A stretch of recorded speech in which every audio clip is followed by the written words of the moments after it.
I've not quite figured out what that stronger than battery acid thing means, but I'm sure Bob meant it as a compliment.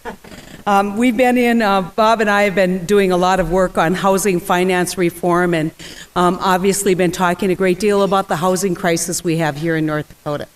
And talking about where we have this wonderful economy in the state of North Dakota. We have, as the minister spoke so eloquently in his prayer, we have a lot of people who need a little help, and need a little help transitioning to our economy, whether they're from parts unknown. And I look at the list of all of the programs that you help fund, and I think about how significant those programs are in a time of dwindling federal resources, dwindling federal commitments, because so many of these programs over the years have been so linked with federal dollars. But what do we do when those federal dollars go away?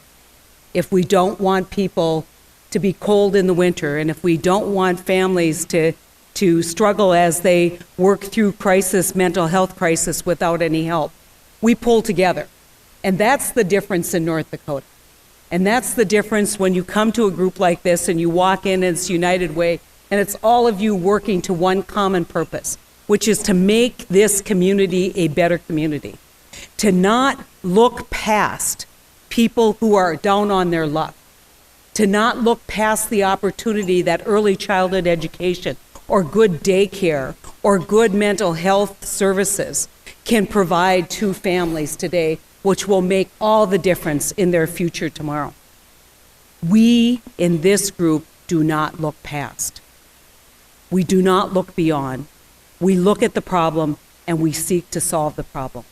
Now, I do have to kind of reminisce a little bit, because I used to be on the United Way board, and I think I was on the United Way board the first time we broke $1 million. And we thought that was really something. And I thought, how would you ever get beyond that? Look what you did last time. Almost $2.5 million from our community. And you know, I know both Andy and Dr. Lambrick, and let me tell you, they're really non-competitive, both of them. They don't believe in taking on challenges. They rest on their laurels. They just, they don't believe in doing better than the last guy did. Actually, I wouldn't want to get in either of their way. And I would maybe lock up my pocketbook if it gets close and they haven't reached their goal, because they will be out calling every one of you, calling you out to not look past all the important people in our community who we want to welcome, who we want to embrace, we want to incorporate in the new North Dakota. And maybe they're down a little bit on their luck. And so thank you, Andy, for serving, and thank you, Craig, for serving. And thanks to the entire board. I know how much time that takes. Thanks to all of the folks who work on the foundation. But I mainly want to say thank you to all the service providers who are here. You don't frequently get an opportunity to sit in rooms and really celebrate the accomplishments. You're too busy fundraising, or you're too busy providing direct services, or you're too busy worried about a client who maybe is on the brink of committing suicide, or a family that's struggling. And so today, I just encourage you all to take a moment and celebrate what you do. Celebrate what you do not only for your community by providing these services, but the impact you make every day on people's lives.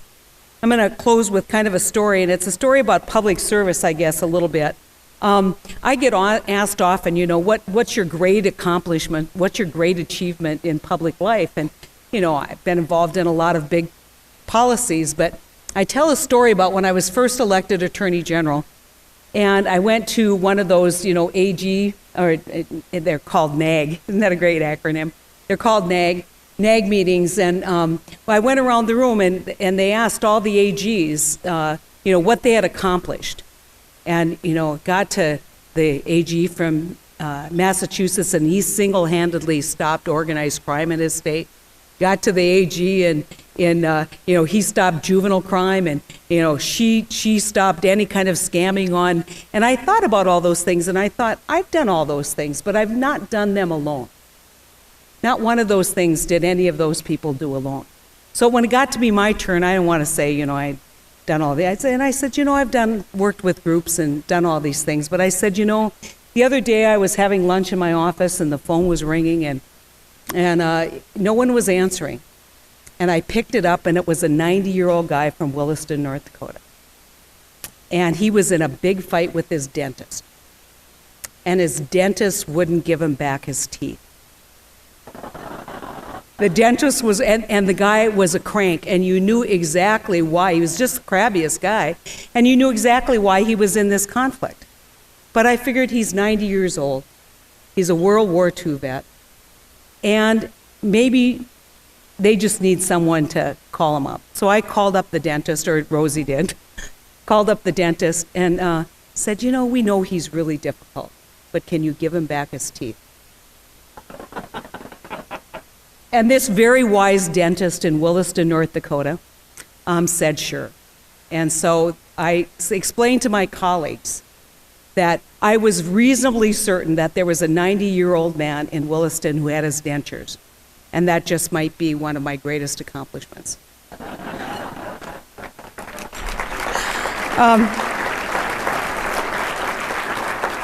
I tell you that story because you look at the governor who's involved in huge public policy discussions and debates and issues. And you look at, you know, the United States Senate and you see all those big issues, whether it's the Farm Bill or flood insurance. But at the end of the day, the one thing we can be reasonably certain is that each one of us as individuals can have an impact on one person's life. We can make a difference, and that is the great blessing of what you do, that you have that ability, and every day you change a human being's life. Congratulations. Congratulations. You're doing the Lord's work. God bless you for it. Thank you, volunteers, for all the work you're doing, and I'm so gratified to be here to celebrate the United Way with you and to help you meet that goal. Thank you so much for letting me come.